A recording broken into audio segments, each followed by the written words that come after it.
حضرت یوشع بن نون علیہ السلام کا واقعہ بہت اہم اور ایمان افروز ہے۔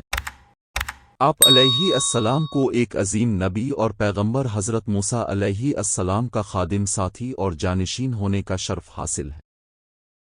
حضرت یوشع بن نون علیہ السلام کا تعلق بنی اسرائیل سے تھا اور اب حضرت یوسف علیہ السلام کے پڑپوتے تھے۔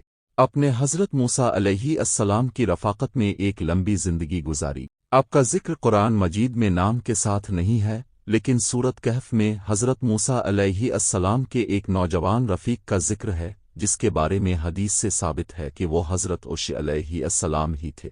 بنی اسرائیل کے لوگ نافرمان اور ڈرپوک تھے۔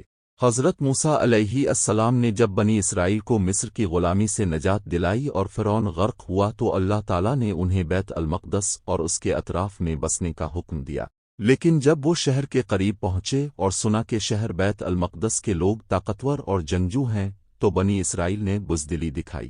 قرآن سورہ المائدہ میں آیا ہے، بنی اسرائیل کہنے لگے، اے موسیٰ وہاں بڑے زبردست لوگ ہیں، ہم تو کبھی اندر نہیں جائیں گے جب تک وہ خود نہ نکل جائیں۔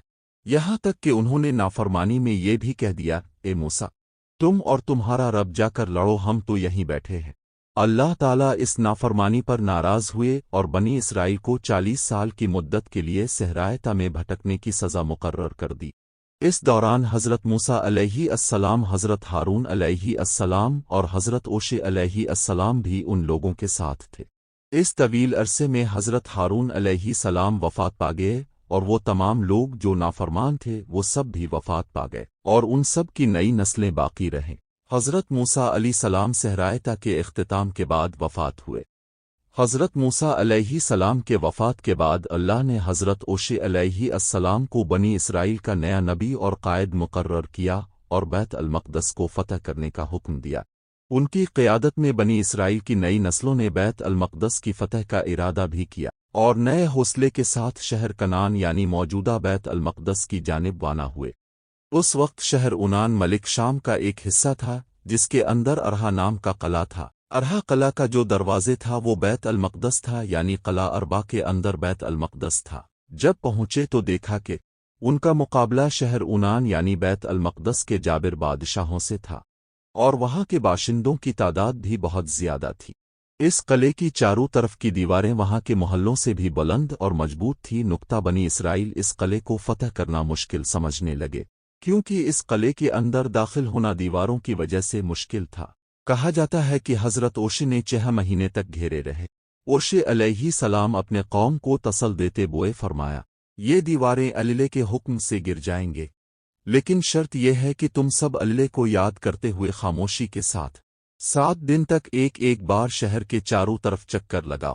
جب 7واں دن مکمل ہو جائے تو ایک دل، ایک زبان اور ایک آواز ہو کر اللہ کی کبرا بلند کرنا دیواریں گر جاگی۔ بنی اسرائیل جب گشت کرتے تو شہر کے لوگ مذاق اڑاتے تھے، لیکن صبر کرتے اور اللہ کے حکم بجا لاتے۔ جب 7واں دن کا چکر لگانا مکمل ہوا تو حضرت یوشع علیہ السلام نے اعلان کیا، اب سب مل کر ایک آواز میں اللہ اکبر کہو۔ بنی اسرائیلی کے ہزاروں لوگوں نے ایک ساتھ اللہ اکبر کی اورز بلند کی اور فضا میں گونجی تو اچانک وہ عظیم دیواریں جسے صدیوں سے ناقابل شکست سمجھی جاتی تھی وہ لرز اٹھی اور پوری دیواریں زمین بوس ہو گئی۔ اب شہر چاروں طرف سے کھل گیا۔ شہر کنعان کے قلعہ ارہا یعنی بیت المقدس کے بادشاہوں اور باشندوں نے اپنے قلعے جان و مال کے حفاظت کی خاطر بنی اسرائیل سے جنگ کر بیٹھے۔ اس جنگ کے دوران ایک انتہائی اہم اور مشہور معجزہ پیش آیا۔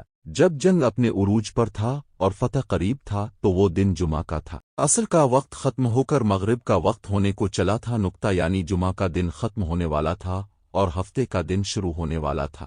بنی اسرائیل کی شریعت میں ہفتے کے دن جنگ کرنا منع تھا۔ اگر جنگ ہفتے کے دن تک لمبی ہو جاتی تو انہیں جنگ روکنی پڑتی، جس سے فتح حاصل کرنا مشکل ہو جاتا۔ اس نازک لمحے میں حضرت یوشع علیہ السلام نے سورج سے فرمایا، اے سورج تو بھی اللہ کے حکم کا پابند ہے اور میں بھی۔ نقطہ اتنا کہ کر اللہ سے دعا کیے اللہ سورج کو غروب ہونے سے روک دے تاکہ بیت المقدس کو فتح کر سکوں۔ اللہ نے دعا ترنت قبول کر لی اور سورج کو وہیں روک دیا۔ جب تک بیت المقدس مکمل طور پر فتح نہیں ہو گیا تب تک سورج اپنی جگہ پر قائم رہا۔ اس معجزے کے بعد بنی اسرائیل کو فتح حاصل ہوا۔ اس میں سمو بیش 12,000 مرد عورت قتل ہوئے تھے۔ اسے کے بعد بیت المقدس میں داخل ہونے کا حکم ہوا۔ رسول اللہ نے اس معجزے کا ذکر کرتے ہوئے فرمایا کہ سورج کسی انسان کے لیے نہیں روکا گیا سوائے اوشے علیہ السلام کے۔ اس کے بعد حضرت اوشے علیہ السلام نے بنی اسرائیل کی قیادت کرتے ہوئے کی اور شہر فتح کیے۔ کہا جاتا ہے کہ ملک شام کے 31 بادشاہوں پر غلبہ تھا۔ ارہا فتح کے بعد اللہ کے حکم کے مطابق حضرت اوشے بن نون علیہ السلام نے اپنی قوم سے کہا، تم سب اللہ کا شکر اور سجدہ کرتے ہوئے اور اپنے گناہوں کی بخشش کے لیے ہد کہتے ہوئے قلعے کے دروازے سے داخل ہو جاؤ۔ لیکن ان سب نے الٹا کیا، سجدے کے بجائے کمروں کے بل گھسکتے ہوئے اور ہد کی جگہ ہنت یعنی گیہوں کہتے ہوئے اور اللہ کی ناشکری اور مذاق کرتے ہوئے شہر بیت المقدس یعنی قلعہ ارہا میں داخل ہوا۔ اس نافرمان کی وجہ سے اللہ نے بنی اسرائیل پر طاعون کی وبا بیماری بھیجی، جس میں ہزاروں لوگ مارے گئے۔ جن لوگوں نے توبہ کی وہ بچ گئے۔ اس کے بعد حضرت اوشے علیہ السلام نے شہر کے تمام مال و دولت یعنی مال غنیمت کو ایک جگہ اکٹھا کرنے کا حکم دیا۔ بنی اسرائیل شریعت کے مطابق مال غنیمت کھانا حرام تھا۔ فتح کیے مال کو ایک جگہ جمع کر دیتے، خدا کے جانب سے آگ لگ جاتی اور سارا مال غنیمت جل جاتی تھی۔ بنی اسرائیل کے چند لوگوں نے قلعے کے مال کچھ چھپا لیے اور کچھ جمع کیے۔ جب آگ آئی تو اس نے غنیمت کو نہیں جلایا۔ اس پر حضرت اوشے علیہ السلام کو اندازہ ہوا کہ مال غنیمت میں کسی نے خیانت کی ہے۔ انہوں نے ہر قبیلے سے ایک شخص کو بلوایا اور ان سے بیعت لی۔ 2-3 لوگوں کے ہاتھ وہاں چپک گئے، جس پر انہوں نے اعتراف کیا کہ انہوں نے ایک سونے کا ٹکڑا چھپا لیا تھا۔ جب وہ ٹکڑا لایا گیا تو وہ ایک گائے کے سر کے برابر تھا۔ حضرت اوشے علیہ السلام نے اسے مال غنیمت کے ڈھیر میں رکھنے کو کہا۔ جب رکھا تب آگ نمودار ہوا اور اسے بھی اور باقی غنیمت کو بھی جلا دیا۔ فتح کے بعد حضرت اوشے علیہ السلام نے اللہ کے حکم سے قلعہ ارہا یعنی شہر بیت المقدس کو بنی اسرائیل کے 12 قبیلوں کے درمیان تقسیم کیا۔ ہر قبیلے کو اس کا اپنا علاقہ دیا گیا تاکہ وہ وہاں آباد ہو سکیں اور کھیتی باڑی کر سکیں۔ یہ تقسیم ایک منظم اور عدل کے اصولوں پر مبنی تھی تاکہ سب کو برابر حصہ ملے۔ اس کے بعد حضرت اوشے علیہ السلام نے بنی اسرائیل کی قیادت اور ہدایت کی ذمہ داری کو پوری زندگی نبھایا۔